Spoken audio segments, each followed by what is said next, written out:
Good morning बच्चों। तो अपना संकल्प के चैनल पर एक बार पुनः हम लोग क्लास 12th के मैथ में इंटीग्रेशन पढ़ने के लिए उपस्थित हैं। हम लोग पढ़ रहे हैं एक्सरसाइज 7.5 और आज हम इसमें क्वेश्चन नंबर 9 आप लोग को बताएंगे। क्वेश्चन नंबर 9 में आप देखेंगे कि यहाँ 3x + 5 बटा x³ - x² - x + 1 इस प्रकार का जो है बहुपद है। तो आप कोशिश करेंगे कि इसको फैक्टराइज करके गुणनखंड के रूप में लाएं। यहां पर x² कॉमन आ रहा है तो यहां पर बचेगा x - 1 और यहां पर यदि दोनों में से माइनस कॉमन लेंगे तो यहां पर भी आपका x - 1 आ जाएगा। आप देखते हैं कि x - 1 दोनों में कॉमन आ रहा है तो आप x - 1 को कॉमन लेंगे इन दोनों में से तो यहां बचेगा x², यहां बचेगा कुछ नहीं यानी -1 और फिर ये a² - b² के फॉर्मूला पर ये फिर टूटेगा x² - 1 और इसका हो जाएगा a - b और a + b यानी x - 1 और x + 1। अब यहां पर x - 1 दो बार आ रहा है यानी x - 1 का होल स्क्वायर और इंटू x + 1। इस प्रकार का जब आपको फॉर्म में आ जाता है तो आप देखेंगे कि आपका जो फॉर्मूला था उस फॉर्मूला के आधार पर इसको हम 3 पार्ट में करेंगे, a बटा x + 1 और जो होल स्क्वायर है तो पहले एक बार रैखिक के रूप में और फिर दूसरी बार c बटा x - 1 के होल स्क्वायर के रूप में 3 पार्ट में हम अलग अलग करेंगे और तब इसमें से ABC का आपको मान ज्ञात करना है। इसके लिए आप इसका लघुत्तम लेंगे तो आपका x + 1 इंटू x - 1 का होल स्क्वायर इसका लघुत्तम होगा और जब इससे आप भाग देंगे तो x - 1 का होल स्क्वायर a के साथ multiply plus b into x - 1 से जब भाग देंगे तो 1x - 1 into 1x + 1 b into होगा अब प्लस c से जब भाग यहाँ x - 1 के होल स्क्वायर से भाग देंगे तो ये कट जाएगा और x + 1 c के साथ मल्टीप्लाई होगा। अब आपका हर दोनों का समान होगा क्योंकि नीचे वाले को ही गुणनखंड करके इतना लिखे हैं तो आपका अंश बराबर होगा तो अंश बराबर करेंगे तो 3x + 5 बराबर ऊपर वाला जो अंश था उसके बराबर आ जाएगा। अब आपको ABC मान आसानी से ज्ञात करने के लिए आप यहां देखेंगे कि a का मान पहले निकालते हैं यानी b और c आपका कटे। यहां पर दोनों में x + 1 फैक्टर है यानी x का वैल्यू यदि -1 देते हैं तो यहां पर 0 आएगा, x का वैल्यू -1 देंगे तो ये 0 इंटू c तो ये 0 होगा। तो आप सबसे पहले x बराबर -1 रखें। -1 रखने से यहां पर क्या आएगा 3 इंटू -1 यानी -3 या +5 5 - 3 यानी 2 आएगा इस साइड में, ये दोनों आपका 0 हो रहा है तो इसका मान आप देखेंगे कि x बराबर -1 तो -1 और -1 मिलके -2 का स्क्वायर यानी 4 आ जाएगा तो ये इधर आएगा आपका 4a और इधर आएगा 2 यानी 2 बराबर 4a यानी a बराबर होगा आपका 2/4 यानी कट के a का वैल्यू आपको मिलेगा 1/2। a का मान जब निकल जाएगा तो फिर आप x बराबर 1 रखेंगे। x बराबर 1 रखने से आपका ये और ये दोनों पद 0 होगा क्योंकि यहां पर भी 1 - 1 0 यहां पर भी 1 - 1 0 तो ये दोनों पद आपका समाप्त हो जाएगा और यहां पर आप जब x बराबर 1 रखेंगे तो 3 इंटू 1 3 + 5 यानी इस साइड में 8 आया, ये दोनों आपका 0 हो गया था। यहां पर जब x का मान 1 रखेंगे तो 2c आपको प्राप्त होगा तो c बराबर होगा 8/2 यानी कि 4। a और c का जब मान निकल जाएगा तब आपको x² के गुणांक की तुलना करके b का मान हम निकालेंगे। x² आपको कहां कहां आ रहा है वो देखेंगे। एक जो है इसको जब तोड़ेंगे x - 1 का होल स्क्वायर तो इसमें आपका आ जाएगा a² - 2x + 1 ये आपका आएगा यानी a इंटू x²। यहां पर एक आएगा आपका ax², फिर यहां पर जब इसको हम गुना करेंगे तो x + 1 और x - 1 यानी ये आ जाएगा आपको a² - b² x² - 1। इसमें जब हम b से गुणा करेंगे तो आपका आ जाएगा +b²। तो आपका x² वाला दो पद आएगा, इसके अलावे और कहीं x² नहीं आ रहा है तो आपका x² कॉमन होगा तो यहां पर x² का गुणांक क्या आएगा इस साइड में, ये आपको आएगा a + b। तो इस साइड में आपका x² का गुणांक आ रहा है a + b, इस साइड में x² वाला कोई पद ही नहीं यानी x² का गुणांक 0 होगा। पद नहीं है जो, यानी उसका गुणांक 0 है। तो a प्लस बी बराबर 0, यानी b बराबर आपका होगा -a, और a का मान आपको 1/2 पता है, यानी b बराबर -1/2। ये आपका एक महत्वपूर्ण पार्ट है इस प्रकार के इंटीग्रेशन को हल करने के लिए, a b c का मान ज्ञात करना। जैसे ही a b c का मान आप ज्ञात कर लेते हैं, आपका इंटीग्रेशन जो निकालना है वो आसान हो जाएगा। अब ये इतना का इंटीग्रेशन बराबर होगा, यहां से आप देखेंगे a बटा x प्लस 1, तो a का वैल्यू क्या था 1/2, तो 1/2 कांस्टेंट को बाहर करेंगे तो यहां पर क्या बचा आपका dx बटा x प्लस 1, या 1 बटा x प्लस 1 इंटू dx।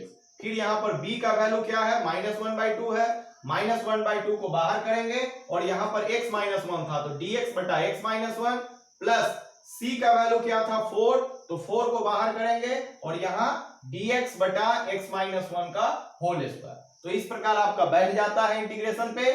और इसका फॉर्मूला क्या होता है, 1 बटा x का फॉर्मूला होता है log x, यानी log x प्लस 1 इसका इंटीग्रेशन हुआ, ये आपका -1/2 बाहर, इसका हो जाएगा log x माइनस 1, इसका इंटीग्रेशन हो गया।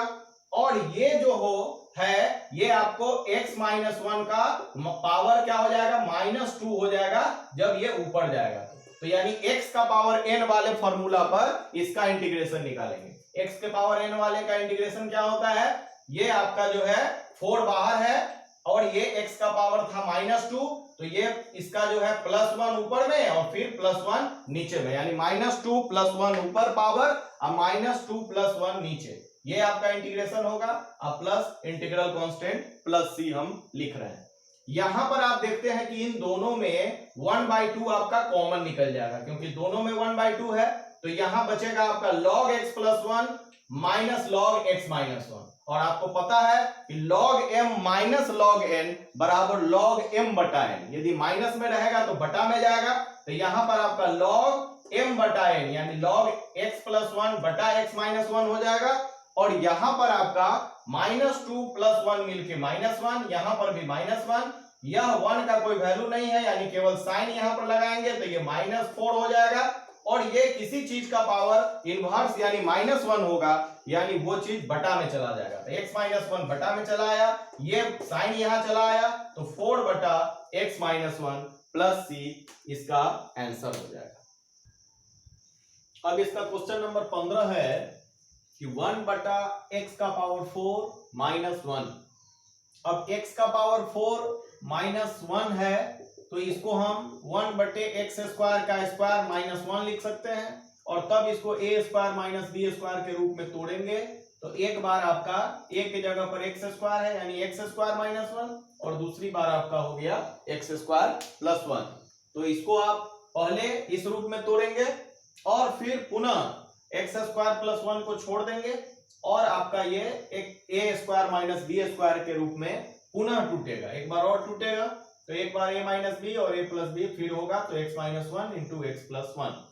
इस प्रकार का जब आपको बहुपद प्राप्त होता है गुणनखंड के रूप में, तो आप इसको अलग अलग लिखते हैं, a बटा x माइनस 1, b बटा x प्लस 1, और ये आपका द्विघात बहुपद के रूप में जब रहेगा तो ऊपर रैखिक बहुपद के रूप में cx प्लस d मानते हैं, तो cx प्लस d मानेंगे। फिर इसका लघुत्तम निकाल के a b c d का मान आपको ज्ञात करना है, तो इसका लघुत्तम आपने लिखा x माइनस 1, x प्लस 1 और x स्क्वायर प्लस 1। यह लिखने के बाद फिर आपका जब इससे भाग देंगे तो ये कटेगा, ये दोनों a के साथ मल्टीप्लाई होगा, फिर इससे भाग देंगे तो ये वाला पार्ट कटेगा, ये दोनों जो है आपका b के साथ मल्टीप्लाई होगा, और फिर जब इससे भाग देंगे तो ये वाला पार्ट कटेगा, तो आपका x minus 1 into x plus 1, ये गुना करके हमने x स्क्वायर माइनस 1 लिखा है, cx प्लस d के साथ ये गुना होगा, cx plus d into x square minus 1। अब दोनों का हर समान होने के कारण इसी को फैक्टराइज करके हमने इतना लिखा है, तो हर बराबर है यानी अंश बराबर करेंगे। यहां पर आपका अंश था 1, ऊपर में आपका जो टोटल अंश है उसको लिखा है, लेकिन यहां पर हमने यहां पर cx प्लस जो d था उसमें c और d को अलग किया, तो पहले cx से इसका मल्टीप्लाई होगा, तो c को बाहर छोड़ दिया, x से मल्टीप्लाई कर रहे हैं तो x क्यूब माइनस x होगा, c into x cube minus x plus d से जब इसको मल्टीप्लाई करेंगे तो d into x square minus 1 उसी प्रकार रह जाएगा। यानी सारे जो आपका अचर पद हैं a b c d उसको बाहर निकाल लिया हमने। अब इससे आपको a b c d का मान ज्ञात करना है। पहले हम a का मान ज्ञात करने के लिए हम क्या करेंगे कि ये b c d आपका 0 होना चाहिए। तो आप x बराबर 1 रखते हैं तो यहाँ 1 माइनस 1 0 यानी ये टोटल पद 0 होगा। यहाँ 1 रखेंगे तो 1 का क्यूब 1 माइनस 1 ये भी आपका 0 हो जाएगा। यहाँ पर भी 1 का स्क्वायर 1 माइनस 1 यानी 0 यानी ये सारे पद 0 हो गए। तो यहाँ पर आपका जो है 1 है कि जो है यहाँ पर x नहीं है यानी जैसे 1 है वो इसी प्रकार रखेंगे। ये तीनों आपका जो है 0 हो गया है। यहाँ पर जब आप मान रखते हैं x बराबर 1 तो 1 प्लस 1 2 और फिर यहाँ पर 1 मान रखते हैं तो 1 का स्क्वायर 1 प्लस 1 2 तो 2 इंटू 2 आपका आ जाएगा 4। तो यानी 4a बराबर 1 तो a बराबर 1 बाई 4 एक चीज का मान आपको मिला। फिर आप b का मान निकालने के लिए यहाँ पर x बराबर माइनस 1 रखते हैं तो ये माइनस 1 प्लस 1 यहाँ पर 0 होगा। यहाँ पर x बराबर माइनस 1 रखिएगा तो माइनस 1 का पावर क्यूब क्या आएगा माइनस 1 आएगा और यहाँ माइनस इंटू एक्स का मान माइनस 1 यानी माइनस माइनस प्लस 1 आएगा यानी ये आपका मिलके 0 हो जाएगा। तो ये पद आपका 0 हो गया और यहाँ पर आप x का मान माइनस 1 रखेंगे तो माइनस 1 का स्क्वायर 1 माइनस 1 ये भी 0 हो जाएगा। तो ये आपका a c और d वाला पार्ट 0 हो जाएगा। आपका केवल b वाला बचेगा पार्ट। b वाले पार्ट में भी x बराबर माइनस 1 रखिए ये हो जाएगा आपका माइनस 1 इंटू माइनस 1 यानी माइनस 2 हो गया यहाँ पे और यहाँ पर रखेंगे माइनस 1 का स्क्वायर तो 1 प्लस 1 तो ये आपका 2 आएगा। तो ये दोनों गुना होके क्या आएगा -4b minus 4 into B minus 4b और यहाँ पर x नहीं है यानी आप जो था वही लिखेंगे 1 बराबर -4b तो b बराबर आपका आएगा -1/4। तो a और b का मान आपको प्राप्त हुआ। अब आप xq के गुणांक की तुलना करेंगे। xq वाला पद कहां कहां आ रहा है देखिए यहाँ पर x से x स्क्वायर का गुणा करेंगे तो xq वाला पद आएगा। तो इन दोनों के गुणा में केवल यह पद आपका xq वाला आएगा। तो a इंटू xq आपको यहाँ पर प्राप्त होगा। फिर xq वाला पद यहाँ पर प्राप्त होगा x इंटू एक्स स्क्वायर तो यहाँ पर b इंटू xq आएगा प्लस bxq आएगा और यहाँ पर प्लस cxq आएगा। उसके अलावे यहाँ पर और कहीं xq नहीं है। तो xq कॉमन लेंगे तो आपको क्या बचेगा a plus b plus c इस साइड में आपका बचेगा xq का गुणांक और यहाँ पर xq वाला कोई पद नहीं है यानी xq का गुणांक इधर 0 हो गया। तो आपका a plus b plus c बराबर 0। a और b का मान आपको पता है तो c बराबर क्या होगा आपका -a माइनस b। a का मान जो है रखा b का मान आप रखा तो ये हो गया -1/4 आई माइनस आई इंटू -4 1/4 तो ये आपका प्लस 1/4 ये -1/4 अब प्लस 1/4 मिलके आपका हो गया 0। तो आपका c का भी मान निकल गया जो 0 प्राप्त हुआ। अब x स्क्वायर के गुणांक से तुलना करेंगे। x स्क्वायर वाला कहां पद मिलेगा ये हो गया आपका x3 ये हो गया x 1 इंटू एक्स स्क्वायर यहाँ पर एक पद मिलेगा आपको x स्क्वायर वाला ax स्क्वायर तो एक मिला यहाँ पर a। फिर यहाँ पर देखेंगे ये आपका हुआ x into x square x3 फिर यहाँ x ये minus x square into B यहाँ पर मिलेगा तो माइनस में आ रहा है यानी यहाँ पर एक्स स्क्वायर कॉमन लेंगे तो यहाँ बचेगा आपको -b और यहाँ पर एक्स स्क्वायर वाला पद नहीं है फिर यहाँ मिलेगा आपको तो प्लस d यहाँ पर मिलेगा एक्स स्क्वायर का गुणांक। तो a minus B plus D होगा एक्स स्क्वायर का गुणांक इस साइड में और इधर एक्स स्क्वायर वाला कोई पद नहीं है यानी इधर का गुणांक हो गया 0।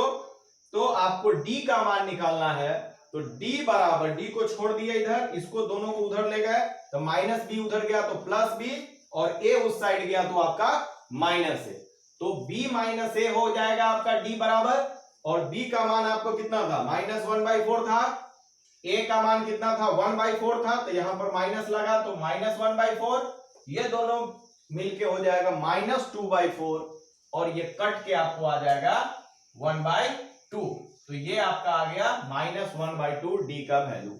जब a b c d का मान आपको प्राप्त हो जाएगा तो यहाँ पे आपको पुट करना है, यानी इंटीग्रेशन निकालना था dx बटा x4 माइनस 1 का। यहां पर सबका वैल्यू पुट करना है। a का मान कितना था, 1/4 था, 1/4 बाहर, यानी dx बटा x माइनस 1। फिर b का मान आपको कितना है, -1/4, -1/4 बाहर, यानी dx बटा x प्लस 1। फिर इसमें c का वैल्यू आपका 0 है, तो c का वैल्यू जब 0 है तो cx वाला पद समाप्त हो गया, केवल आपका d का पद बचा। तो d बराबर कितना है, -1/2, वो बाहर हुआ, और नीचे में आपका x² प्लस 1, इसका इंटीग्रेशन आपको निकालना है। अब सबका इंटीग्रेशन में कोई प्रॉब्लम नहीं है, आप इस तरह का कई सवाल बना चुके हैं। 1/4 ये आपका 1 बटा x माइनस 1 है, तो log x माइनस 1, इसका -1/4, फिर ये हो गया log x प्लस 1, और ये आपका फॉर्मूला पर बैठ गया है 1 बटा x² प्लस 1, यानी tan इनवर्स x का फॉर्मूला है। तो ये आपका फॉर्मूला पर सब बैठ गया, और यहां 1/4 दोनों में कॉमन निकलेगा, तो यहां पर log x minus 1 minus log x plus 1, minus में log का पद रहने पर बटा में जाता है, यानी log x माइनस 1 बटा x plus 1, -1/2 tan inverse x plus c, ये आपका इसका आंसर होगा। तो बच्चों आप देख रहे होंगे कि इंटीग्रेशन में हम बहुत धीरे धीरे चल रहे हैं, क्योंकि इंटीग्रेशन बहुत ही महत्वपूर्ण चैप्टर है, इसका प्रयोग फिजिक्स में भी आपको होता है। इसलिए आप इस चैनल के साथ जुड़ के और कॉन्सेप्ट क्लास में ही आप अच्छे से पूरे मैथ का सिलेबस को यहां समाप्त कर सकते हैं।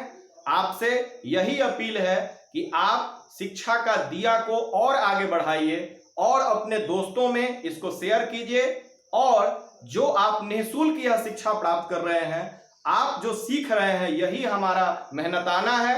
हमको संतुष्टि मिल रही है कि आप घर पे बैठ के इस चैनल के माध्यम से कुछ सीख रहे हैं, लेकिन आपके तरफ से हमको यही चाहिए कि आप शेयर करें इसको, यदि पसंद आए तो लाइक करें और चैनल को सब्सक्राइब करें। धन्यवाद।